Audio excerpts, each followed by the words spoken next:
likwera nitukwakira mu mwanya ogwo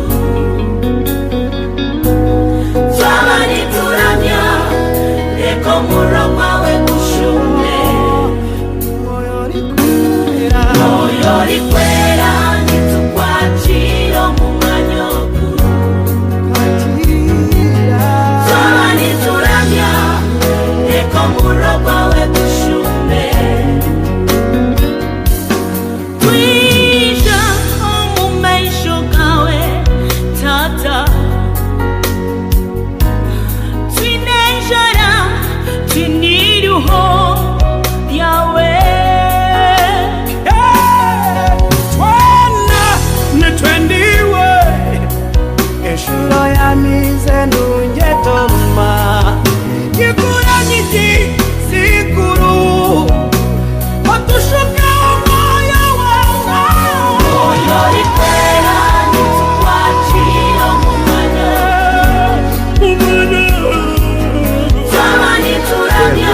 Kulamusizako nyo nate mulinya erisinga amanya gonna eriya mukama waffe Yesu Kristo omwana wa Katonda oyo abeerera ddala omulamu. Nkulamusizako nyo yonna gy'osinzidde olunaku olwa leero. Olumba lwaffe oluguudo programu yaffe olwaleero akawungezi luyitibwa omwoyo likwera.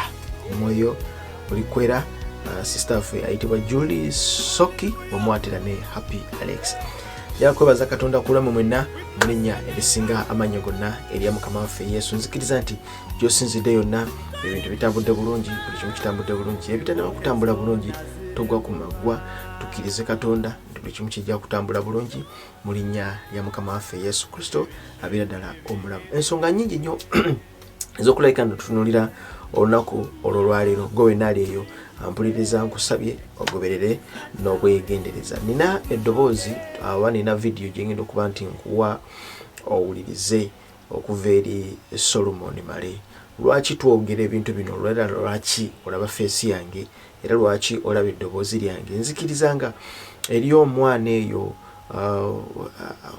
alina okuba nga ali concerned, alina okuba nga afunye okutabulwa. Omulembe guno gwe tulimu tugenda kufuna amaloboozi mangi nnyo agafaananako ng'ag'Abamale n'abalala bangi nnyo okusobola okuleka nti bagezaako okuwabya omubiri gwa Kristo oba eri abo abato abatannaba kutegeera Katonda gwe bakkiriza. So kye tuli mu kukola olunaku olwaleero, nina omwana w'obuwala gwe ndi mu kuddamu agezaako okuntaaginga mu vidiyo eno era agezaako okubaako ebibuuzo ebimu byambuuza gwampuliriza. Tannaba kulaba vidiyo eyo kyenzikiriza ogirabye nga tutandika. Katugigezeeko okugiddamu obeeko ensonga gy'ofuna era ofune base wa wengenda okuba nga ntandikira mu linnya lya mukama waffe Yesu. Wuyo Solomon Male, muwulirize then tukomewo.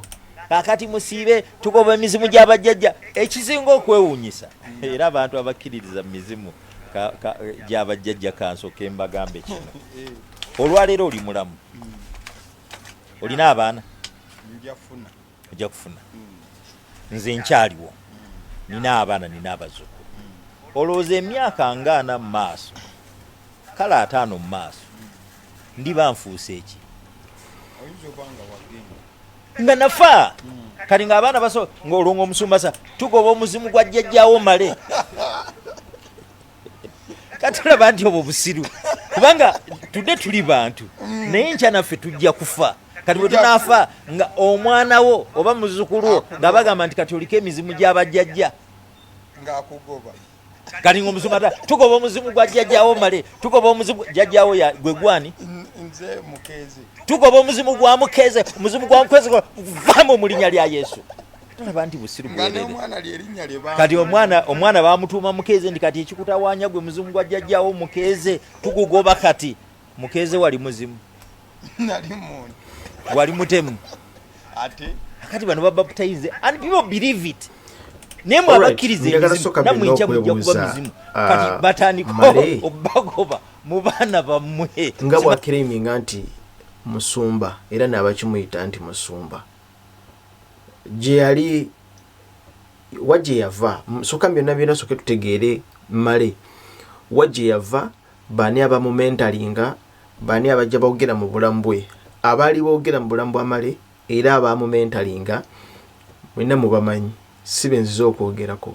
So tuli ne male naye tuli n'omusamize, kitwale bwe nti omusamize, tuli n'omuntu abuuza abafu oba abalogo oba abafumu. Kakati ngenda kuddamu gowe nampuliriza tufune ekyokuyiga, kubanga abantu kati right now abasinga okukubira male mu ngalo be bano wammanga, abalogo, abasamize, abatakkiririza mu Bayibuli. Naye male bw'abanga still now akyakwotinga Bayibuli okubaako ensonga ze yeekwekamu, then ate ng'ayogera ebigambo ebifaanaganako bityo, era ng'abamukyaza bo basanyufu nnyo era nga bakolera ensi. Ekkanisa ya Kristo erina obuzibu egenda okusanga ddala mu baana abato abatannaba kukkiriza Katonda. So lekutegeera kiki yebakkiriza. Mukama ebazibwe nnyo. Ekisooka kya byonna, omuntu yenna bw'abanga akyali mulamu, nkiddamu era egyo nazze nekibategeeza, omuntu yenna bw'abanga ali ku nsi kuno ng'ali nga mulamu, yalokoka tannaba kulokoka, emyoyo egifuga obulamu bw'omuntu ku nsi gya mirundi ebiri.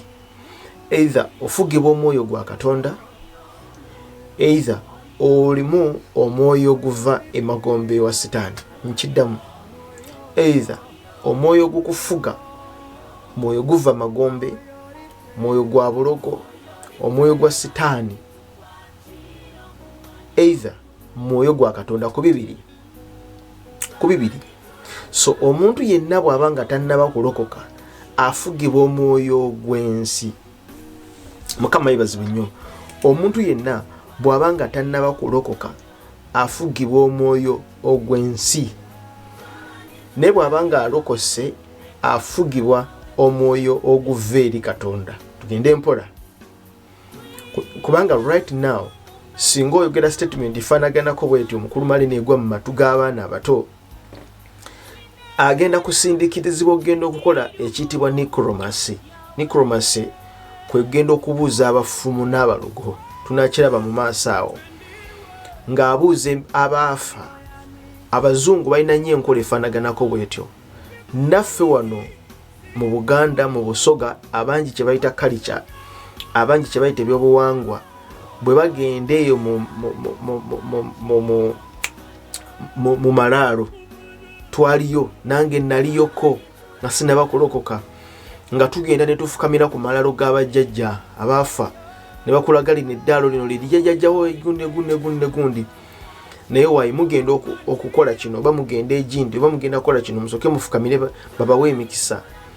Era ne mufukamira bassebo ne bannyabo, twafukamira ne tubuuza jjajja munnange, ne tumubuuza kino ne tubuuza kino, era muba mugenda okumaliriza awo ogenda ovaawo enkeera nga mulota oba kumwe waliwo omuntu ali awo mu kasonda, muba muli omugenda olukiraniza okubimba ejjovu, akyusa amaaso nga azza tandisa okwogera.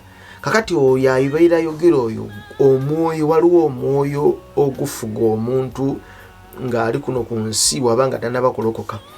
Omuntu yenna bw'amala n'afa teriiyo lukusa lwa muntu ono kuva gy'ali ajje, kubanga ekitabo ekiyitibwa eky'Omubuulizi 9:5 lutegeeza nti omufu talinaako kyamanyi.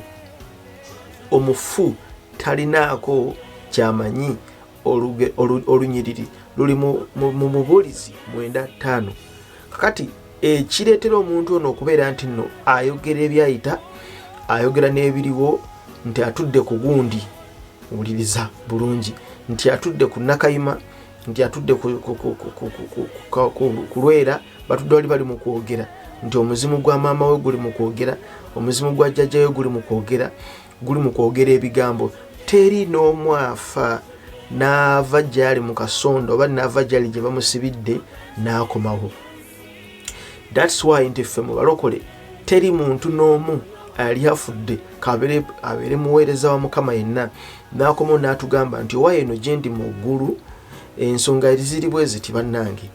Bannange twatomera okusinziira kyendaba mu ggulu, eno kirala ne kye twali tumanyi ku nsi. Ani ali akoze ekintu ekifaanaganako ekityo?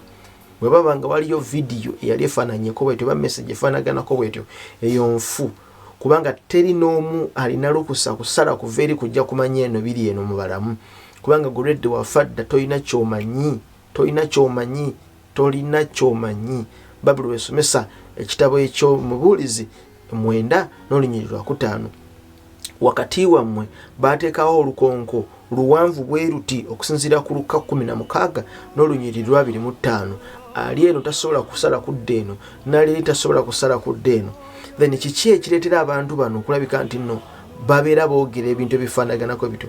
Omuntu bw'alokoka alina omwoyo ogumuvaamu, omuntu wabanga tanaba kulokoka alina omwoyo ogumwambala, omuntu bw'alokoka omwoyo ogubeera mu ye omwoyo gwa Katonda atuula mu ffe.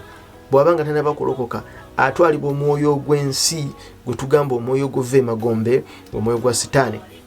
Bakonisa ekisooka 2:11 Bayibuli esomesa nti kubanga muntu ki ategeera eby'omuntu wabula omwoyo gw'omuntu oguli mu ye? Kibuuzo. Era bwe kityo n'ebya Katonda siwali abitegeera wabula omwoyo gwa Katonda. Tutegeera omwoyo gwa Katonda guno. Bakolinse ekisooka 2:12 agamba naye ffe tetwaweebwa mwoyo gwa nsi wabula omwoyo guva eri Katonda tulyoke tutegeere nga Katonda byatuwa owa. Ffe twaweebwa mwoyo oguva eri ensi naye twabwa omwoyo oguva eri Katonda. Njagadde tubesokkiriya ku nsonga efaanaganako bwetyo. Bwe tubeera mu mwoyo omulala gwe tubeera nagwo Katonda, omuntu wabanga abeera n'omwoyo oguva emagombe, gwe mwoyo gwa Sitaani, gwe mwoyo oguva emagombe, omuntu waaba yenna maama w'oyo omulaba omulina, kojjaawo omulina oyo omwagala nnyo, naye bw'amala n'afa nga talokose, ekyo kyabadde akola kisobola okubbukukira mu mwana omulala. Bw'abanga abadde musezi, ekyo kyabadde akola kisobola okubbukukira mu mwana omulala. Ekyo kyabadde akola kyonna, bw'aba abadde munywi wa mwenge, bw'aba abadde asala ebitambo, bw'aba abadde mulogo, kyonna kyabadde akola kigenda kubbukukira mu mwana omulala, kisobola okubbukukira mu muntu omulala, kisobola okuvaayo n'ekyambala omuntu omulala. Lwaki? Kubanga gwo guli mwoyo gwa nsi, gunoonya inhabitants, gunoonya we guyingirira omuntu omulala, kubanga najyo tejagala kubeera bweru. Lunyiriri mu Bayibuli lutiisa nti omwoyo mubi wava mu muntu n'agenda akomawo akebera ennyumba y'obanga nnongoofu. Bw'agisanga nga teri bwetyo gudduka ne guleeta emyoyo emirala 7. Era Bayibuli esomesa nti ebikolwa by'oyo omuntu bibeera bibi nnyo okusinga ku by'olubereberye. Kakati omuntu yenna bw'abanga tannaba kulokoka, bassebo ne bannyabo, aba alina omwoyo ogw'ensi. Kunze naawe njagala tukkiriziganye bulungi nnyo nti teri muntu n'omu ayagala muwala we kubeera nga yafuuka bbaafu ya ku kyalo ndi buli asanga yanaabiramu. Teri n'omu ayagala kulaba mutabani wo, bassebo ne bannyabo, ng'agenda ne yeeganzika basajja banne, ng'agenda ne yeebaka ku basajja banne. Teri n'omu ayagala kuwulira mutabani we buli kaseera nga poliisi emubikka emiggo nti ono ye mubbi w'oku kyalo asinze, ne bakuba emiggo, ne bakuba, ne booza, ne basuula ku nguudo. Teri n'omu ayagala kubeera na mu mbeera efaanaganako bwetyo na mutabani we yona. Teri n'omu ayagala, naye because nti ensi erina omwoyo ogugirimu, ekintu ekyo kijja kiwamba abantu. Kisobola okubeera genetico, kisobola okubeera nga kijja kirondoola embeera efaanaganako bwetyo lineegi y'abantu. Twabeera ng'eyo n'omwana, naye omwana oli nga zaatukanga akawungeezi oba buli mwezi omupya guva kye tuyita new moon, omwana ono ng'atandika okumeketa amannyo. Ameketa amannyo mu budde obwo afuuka ekirala. Bwe muba muli awo kawungeezi asobola okukwata bw'ati omukono n'akunyiga. Mu kukunyiga wano olaba oluganda alinga ng'asaaga ne tasaaga. Ogenda omaliza ng'olaba enjala ziyingira munda. Asobola okukwata ekintu kyonna kyakutta awo kiba kiti, asobola okukinyiga bw'ati, enjala ze ne zivaamu omusaayi. Ekirungo atandika okufuuka ekirala. Asobola okufuluma bweru, kisobola omutuma nti kati genda weebereke ente, n'agenda ne yeebereka ente under a new moon season. Kakati ebintu bino biririyo mugenda omaliriza nga bajja bamusamirira, bajja bamuwongerera ebintuntu, bo bakutegeeza nti ebintu bino ekintu kino ekiri ku ye kirina gye kyava era ne babalaga ne sitole yawo wagye kyajja kirondolera.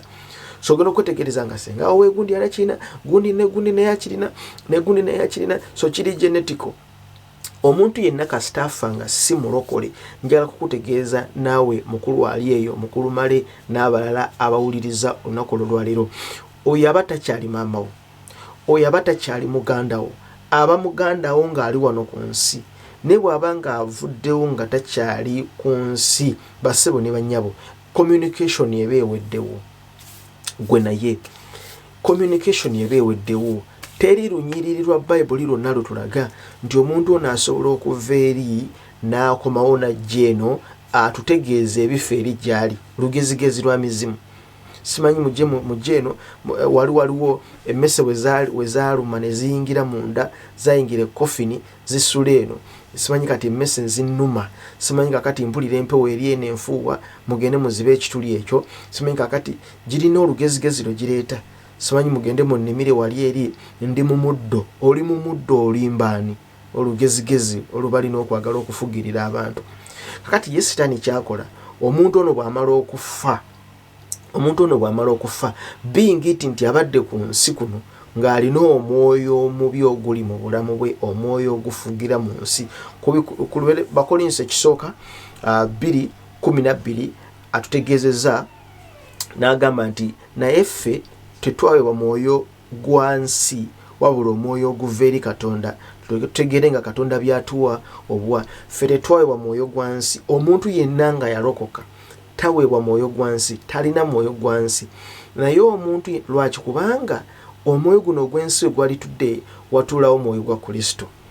Naye omuntu yenna bw'abanga tannaba kulokoka, bassebo ne bannyabo, aba alina omwoyo ogw'ensi, aba afugibwa nsi, aba afugibwa guno omwoyo guva emagombe. So waafiira wonna bw'ati nga talokose, aba akyalina omwoyo guno, guba weeguli, appearance yagwo ebaawo, actions zaagwo zibeerawo. So gutambula era gunoonya omuntu omulala gwe gugenda okuinhabitatinga, era gugenda kumaliriza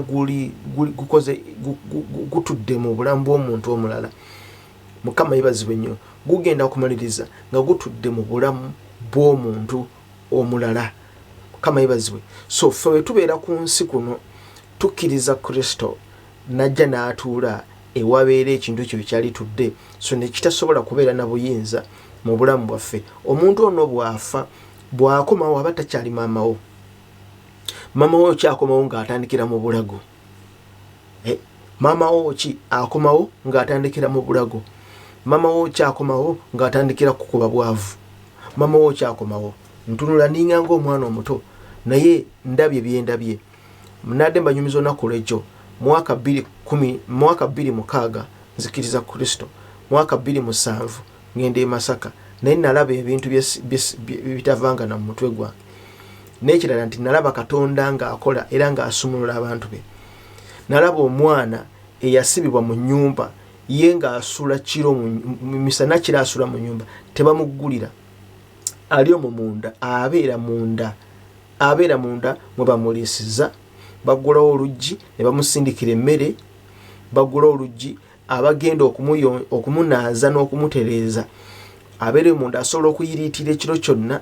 Abamutereeza bajja buli kaseera ne bamukeberako, oba buli bbanga eggere lye baalagaana ne bajja ne bamukeberako, alinga musibe. Biri byonna emyoyo gyonna emizimu gyetooloolera ku mwana oyo. Balina bye bamufunamu, ab'omu kibuga bamufunamu, n'ab'oku kyalo munda bamufunamu mu famire eyo, kubanga baakwata emizimu gino gyonna ne bagiwongerera mu mwana oyo, kye tuyita legion, ne bagiwongerera mu mwana oyo. Era abeera omwo bamuliisiza omu, tebaagala abule. Mwenna abali eyo ddala abali mu mawanga, kagabeere g'Abazungu, kagabeere g'Abawalabu, mutera okulaba abaana abafaanaganako bwe batyo. Bamukwata ne bamwetooloolezaako ne bamusamirirako nga gwe basamirirako, nga balubaale bw'ekika baliira ku ye, bo baatuula ku ye. Bassebo ne banyi njala okubategeeza, omwana oli nga abeera muli munda, okuvaayo nti bamulabeko kizibu, kubanga tebamukkiriza kutuula wabweru. singa in case omwana yadduka n'abaddukako mwenna mugenda kufuna ekizibu either mwenna mujja kufa omu ku omu oba ku olunaku waliwo agenda okufa eryo tteeka waliwo agenda okufa kabi omwana oyo abanga tali mu mbeera ye era banguwa nnyo okujja okutereeza lubaale atudde ku mwana oyo banguwa nnyo okujja okumusamirira banguwa nnyo okujja okumuyira omusaayi lwaki kubanga bw'atatereera ebimuliko ne bitandika okubalumba abo mu kibuga bonna emmotoka bazivuga ne bazisimba wali eri naye ng'omwana gwe bagenza okutunuulira munda ali awo talina kyalina emyaka gye gyonna gyononekedde awo lubaale gwe basamirirako ku ye bakulaga emyoyo boogera ne bakulaga emyoyo n'emyoyo egiri ku bulamu gundi ne gundi kakati mpuliriza eyo si yembeera Katonda gyeyagala omuntu abeeremu era emizimu egyo gyonna basibo ne bannyabo sitaani nga bwali Bayibuli esomesa nti Kristo mwana wa Katonda kyeva alabisibwa okujja okumalawo emirimu gy'omulabe sitaani ye sitaani kyakola akwata omwana oyo n'afuuka akayumba k'emizimu ne basamiriranga ku oyo mwana mulungi alabika bulungi okusoma kwagaana ne bikomaawo buli kimu kyagaana ne bikomaawo wabula bamusibirawo njegere bamuliisa buliisa ne bamwasamya balina n'ekyuma ekyawula amannyo gano balina akuuma ke bamuteeka muno munda muno obuuma bubeera buti that is torture ne kaasamya kati kubanga agatta amannyo kasita agatta amannyo asobola okuluma olulimi n'oteekayo omukono gwo asobola okukutulako kubanga amaanyi alina mangi kakati embeera efaanaganako bwetyo tetusobola ffe kubeera nga abakkiriza Katonda gye tutambuliramu sisobola kubeera na mwana afaanaganako bw'atyo n'ongamba nti togoba mizimu gya gundi ne gundi egimutuddeko olw'ensonga ABCD ebyo bino ebyamala ebyali mu kuwoza togoba of course male musamize naye be bantu abakyali mu kwerimbika nga bakozesa tayito y'abapasita ate era nga bakozesa erinnya musumba simanyi ndi musumba male. This is total lie and false. Mukama waffe bazibwe nnyo. Bible etusomesa nti ffe abaana ba Katonda era ffe abalokoka tulina kitaffe, tukola okwegomba kwa kitaffe, naye ensi nayo erina okwegomba kwayo era erina gwekolera. Ensi erina gwekolera, erina okwegomba kwetambuliramu, kwe kwegomba okw'ensi era kwe kwegomba okw'omwoyo ogwo oguva emagombe, omwoyo gwa sitaani kwe kukolera mu baana abo. Taata wo n'amala afa olunaku olwo lwaleero, kaaba biwedde. Akadde katuuse, amalaalo gazise, olima amalaalo ge ng'alimu oluguudo lwonna olw'okukyalo, olima wakaawe ng'alimu olusuku lwonna. Tebiriiko byatteeka, tebiriiko bya lunaku lulagaane nti olunaku bwe luti, mu budde bwe buti, mu ssaawa bwe ziti ze yafiiramu, era bwe tulina okugenda tulete faaza, era tulete pasita ajja asabe, era ku lunaku olwo tubeerawo n'emmere ey'enjawulo, tubeerako n'obundundu bwe tukola. Ebyo byonna mbimanyi, mbaddeyo byonna mbimanyi. Ne bafaaza be bagenza okuleeta bonna bagenda kumaliriza bali mu kusamirira mizimu egyo. Simenga kati tulina emmere ey'enjawulo, kati tulina buno, ne bakwata obundundu ne bayengayenga, ne bakola bati, ne bagenda ne basosonseka mu ntaana. Bassebo ne bannyabo, ndabye ekibayita emizimu, ndabye ekibayita lubaale ng'anyiga abantu mu bika.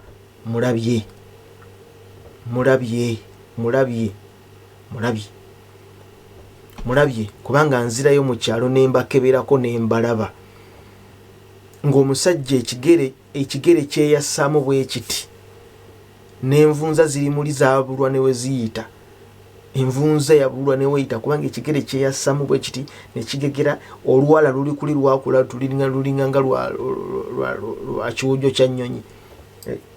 Yenna yaguba ali awo, ninga bagamba nti ssebo oyo yabategeerera, oyo bwanyiiga mwenna abali mu bibuga, bizinesi zammwe zonna zigenda kufa. Naye nga we yeebaka ku kakeeka ka mbogo, yeebaka ku kakeeka ka musota, yeebaka wali eri, abeera na binyira mu kayumba ke, abeera muli eri n'akakuumi k'omuliro bwe kati. engeri gyatambulamu n'eriisa engeri gyemaggukamu bweri tolaba nga aliko ekizibu. Kakati omuntu afaanaganako bw'atyo tasobola kuba nga antegeerera nze omuntu nze antegeerere tanaaba tasenya talina kyali ali awo bw'atyo. Kati omuntu afaanaganako bw'atyo tasobola kuba nga antegeerera. Bayibuli esomesa mu kitabo ekya Yokaana 8 n'olunyiriri olwana mumugoberera enkola z'omulabe nenjagala mbategeeze ensonga zino. Yokaana 8 n'olunyiriri olwa40. Naye kaakano musala amagezi okunzita omuntu ababulidde eby'amazima bye nawulira eri Katonda. Ibulayimu teyakola bw'atyo. Mumukola emirimu gya kitammwe. Ne bamugamba nti ffe tubulire, ffe tetuli baana beebolereze, tulina kitaffe omu ye Katonda. Bayibuli esomesa Yokaana 8:2 Yesu n'abagamba nti singa Katonda ye kitammwe mwandinjagadde nze, kubanga nava eri Katonda n'enzija so sajja ku lwange nzekka, naye oyo eyantuma. Kiki ekibalobedde okutegeera enjogera yange, kubanga temuyinza kuwulira kigambo kyange. Olunyiriri lwa Yokaana 8:4 muli ba kitammwe Sitaani, era mwagala okukola okwegomba kwa kitammwe oyo okuva ku lubereberye ye mussi, so tanywerera ku mazima, kubanga amazima tegali mu ye. Bw'ayogera obulimba ayogera ekiva mu bibye, kubanga ye mulimba era kitaawe w'obulimba. Mukama yebazibwe nnyo. Naye kubanga njogera mazima temunzikiriza. Kakati Sitaani kuva ku lubereberye ye bw'atyo bw'ali. Omuntu either oli mwana wa Katonda oba okola enkola oba okola okugoberera kw'omukulu w'ensi eno Sitaani. Very simple. Ategeezeza mu lunyiriri lwa Yokaana 8:4 muli ba kitammwe Sitaani, kubanga mukola okwegomba kwa kitammwe era mwagala okukola okwegomba kwa kitammwe. Kakati omuntu yenna kasita atandika kubanga akola okwegomba kwa Sitaani, omuntu yenna nga akola okwegomba okw'ensi, omuntu yenna nga akola okwegomba okuva emagombe, oyo aba alina waagwa. Kakati omuntu yenna bw'abanga tannaba kulokoka, bassebo ne bannyabo talina kwegomba kwa muntu yenna kwakola. So talina kwegomba kwonna kwa Katonda kwakola, wabula akola okwegomba okw'ensi okwa kitaawe Sitaani bwe kiri.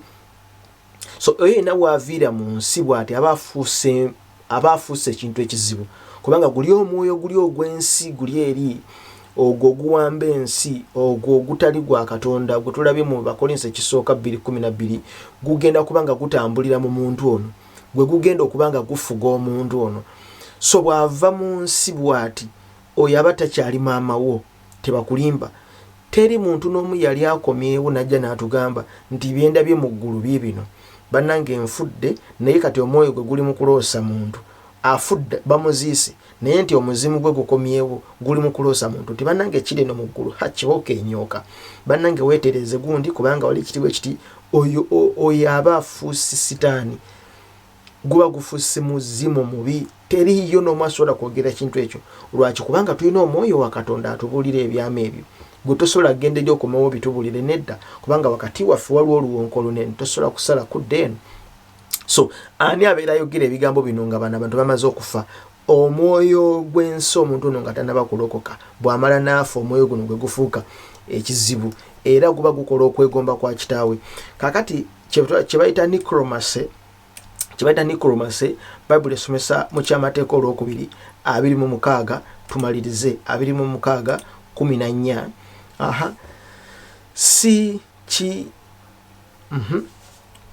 Deuteronomy, njagala Deuteronomy 18, tudduke obudde butudduseeko bannange. 18 n'olunyiriri lwa 11 Bayibuli esomesa nti newankubadde tandikira ku olw'ekkumi lugamba lutya: tewalabikanga gy'oli muntu yenna ayissa muliro mutabani we oba muwala we, newankubadde akola ebyobufumu, newankubadde akola newankubadde alaguza ebire, newankubadde omulogo, newankubadde omuganga, newankubadde omusawo, newankubadde asamira omuzimu, newankubadde emmandwa, newankubadde abuuza abafu. Kakati male Bayibuli gyakwata gyayogerako basibo ne bannyabo tekkiriza kye bayita necromancy. Necromancy kwe kubuuza abafu, kwe kubuuza abagenzi. Kulwaki Bayibuli tekyagalira ddala kulwaki? Kubanga omwoyo ogufuga muntu ono ng'akyali mulamu nga tannaba kulokoka bw'afa gufuuka kizibu. Bw'afa egyo gye tugoba saagalira ddala kumanya obadde maama obadde taata bw'omala n'ofa ebyo biba biwedde kiki kyokyayagala ekirala.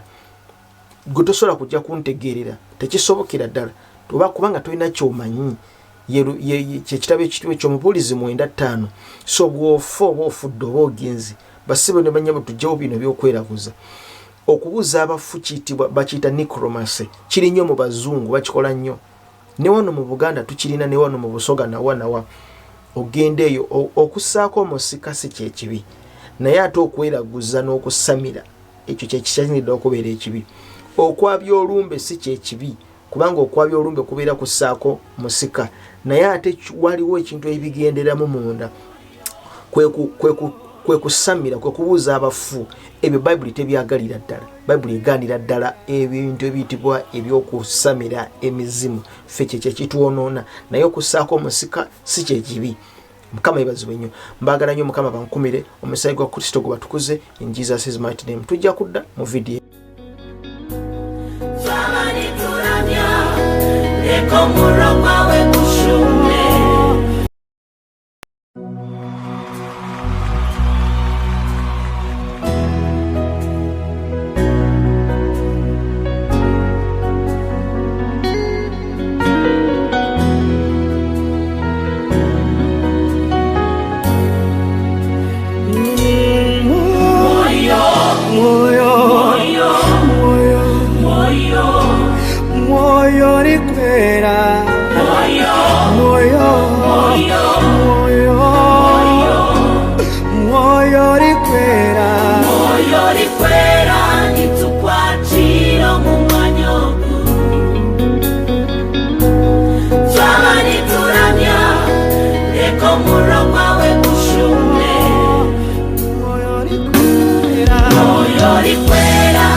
Embohezo nazirekurwa Shuma Ebishenje bihirime Shuma Otwijuze Ekitimiza cyawe Kitujumye Konjumye Kokwenjure jumyensi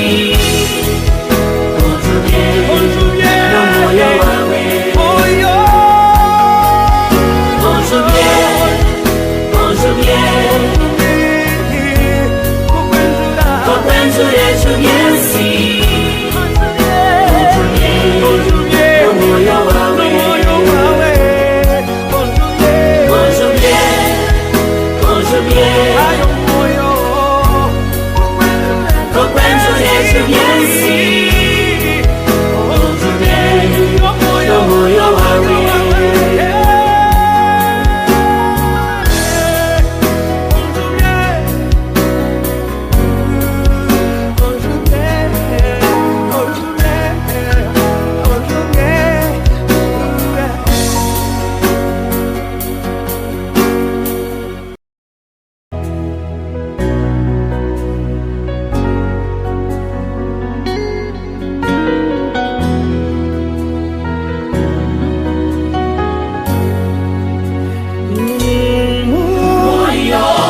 rikwera moyo moyo moyo moyo rikwera nitukwakira mu manyoku twabani turamya reko muroma we kushume moyo rikwera nitukwakira mu manyoku twabani turamya reko muroma we kushume twisha mu maisho kawe tata twinejara twiniruho yawe twana netwendiwe eshuro yamize ndungetoma yikuranyiji sikuru otushuka moyo rikwera nitukwakira mu manyoku twabani turamya reko muroma we kushume moyo rikwera nitukwakira mu twabani turamya reko muroma we kushume